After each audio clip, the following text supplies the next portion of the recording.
Shalom, selamat pagi Bapak Ibu Saudara-saudari pemirsa Hikmat Pagi. Sungguh bersyukur kita dipertemukan kembali pada pagi hari ini di dalam acara Hikmat Pagi.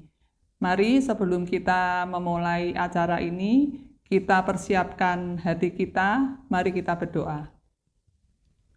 Bapa kami di dalam surga, kami bersyukur untuk satu hari baru yang telah Kau berikan kepada kami. Bapa, sebelum kami memulai aktivitas kami pada pagi hari ini, kami rindu untuk mendengar sapaan-Mu di acara Hikmat Pagi pada hari ini. Kiranya Engkau persiapkan kami, Bapa, buka hati kami, agar kami bisa menerima dan menjalankan apa nanti yang akan difirmankan oleh Saudara Revel Theodor. Terima kasih Bapa, kami serahkan acara Hikmat Pagi pada hari ini hanya ke dalam tangan-Mu. Dalam nama Tuhan Yesus, kami sudah berdoa dan mengucap syukur. Amin.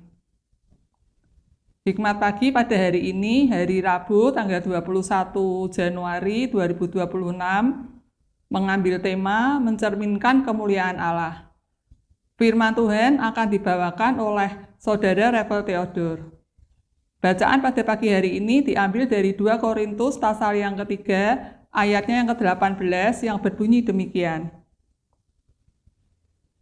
Kita semua mencerminkan kemuliaan Tuhan dengan muka yang tidak berselubung. Karena kemuliaan itu datangnya dari Tuhan yang adalah Roh. Kita sedang diubah menjadi serupa dengan gambar-Nya dalam kemuliaan yang semakin besar. Demikian firman Tuhan, syukur kepada Allah. Selamat pagi Bapak Ibu Saudara yang dikasihi oleh Tuhan Yesus Kristus. Kembali kita berjumpa di dalam renungan Hikmat Pagi hari ini. Mari kita mengawalinya dengan hati yang mempersiapkan terlebih dahulu sebelum mendengarkan perenungan firman Tuhan. Bapak Ibu Saudara, di dalam dunia digital sekarang ini, mata kita dibanjiri oleh banyak sekali tayangan visual. Nah, tanpa disadari, semua itu bisa menggeser fokus hati kita dari firman kepada kesenangan, dari Kristus kepada dunia, dari terang menjadi gelap. Bahaya zaman seperti inilah yang disadari oleh Paulus. Oleh sebab itu, Paulus menuliskan nasihat di dalam suratnya untuk mengembalikan fokus hidup umat, yaitu memancarkan kemuliaan Allah. Paulus menyatakan bahwa ada banyak orang yang hatinya masih terselubung dari kebenaran. Selubung tersebut merupakan ilah zaman ini yang menutupi cahaya Injil Kristus. Maka dari itu, Kristus datang dan menyingkapkan selubung tersebut sebab hanya Dia yang bisa melakukannya. Jika manusia menerima Injil dan merespons dengan iman, maka selubung itu terbuka sehingga mereka dapat mengenal Kristus.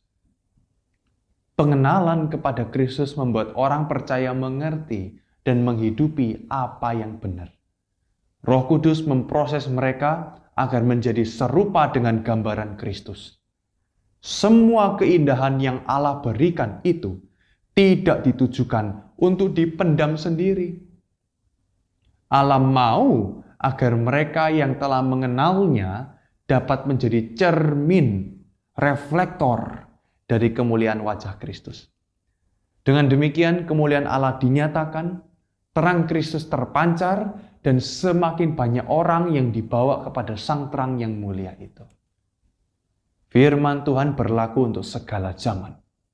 Oleh sebab itu, surat Paulus yang kita renungkan di pagi hari ini tidak hanya dituliskan untuk umat percaya pada masa lampau, tetapi juga untuk kita, umat percaya masa kini. Meski kita sudah percaya, Bapak Ibu, seringkali ada banyak hal yang berusaha menutupi wajah Kristus. Mungkin itu kesibukan kita, kecemasan akan hari depan, kenyamanan akan hidup saat ini, kenikmatan yang kita bisa peroleh, dan masih banyak lagi. Semua itu bisa membelokkan fokus hati kita. Oleh sebab itu, kita memerlukan pertolongan Roh Kudus melalui firman, melalui doa, melalui komunitas, serta kesungguhan di dalam menjalankan kehendak Allah dan menjadi cermin wajah Kristus bagi dunia. Akhir kata Bapak Ibu, di dalam terang kemuliaannya, dunia akan menjadi hampa. Mari kita berdoa. Bapa di surga, pada pagi hari ini kami mendengar dan melihat bahwa kami memancarkan kemuliaan wajah Kristus. Kami adalah pancaran dari Kristus, terang dari Kristus kami pancarkan karena kami adalah anak-anak Tuhan yang telah Tuhan tebus untuk memiliki kehidupan di dalam kemuliaan Tuhan, yang memuliakan Tuhan.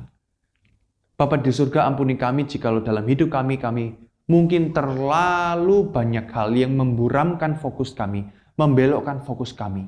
Yang seharusnya kami memuliakan Allah, tapi malah sebaliknya dalam hidup ini kami bisa kurang memuliakan Allah. Karena mungkin kami terlalu sibuk dengan diri kami, dengan kepentingan diri kami maupun kepentingan keluarga kami, sehingga Tuhan tidak menjadi penting lagi atau kurang penting dalam kehidupan kami.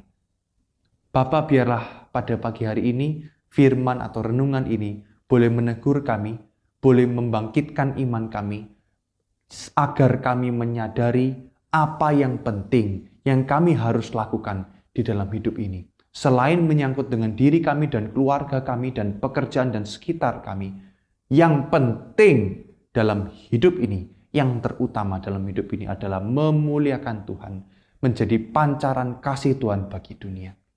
Bapa, biarlah kami memiliki hati seperti itu. Dan biarlah Roh Kudus mendorong kami untuk memiliki hati seperti demikian. Kami berdoa di dalam nama Yesus Kristus. Amin. Bapak Saudara, selamat menjalani satu hari ini dengan semangat, dan setelah kita merenungkan dari hikmat pagi ini, kita boleh menerapkannya. Kita mesti memancarkan kemuliaan Kristus, karena Dia adalah satu-satunya juru selamat. Kita perlu bagikan pada orang lain. Dengan melalui kehidupan kita, apa yang kita sampaikan, apa yang kita katakan, apa yang kita lakukan, yang kita perbuat dan kita pikirkan, biarlah itu semuanya memuliakan Tuhan. Hidup yang terutama adalah memuliakan Tuhan. Amin. Tuhan memberkati kita semua.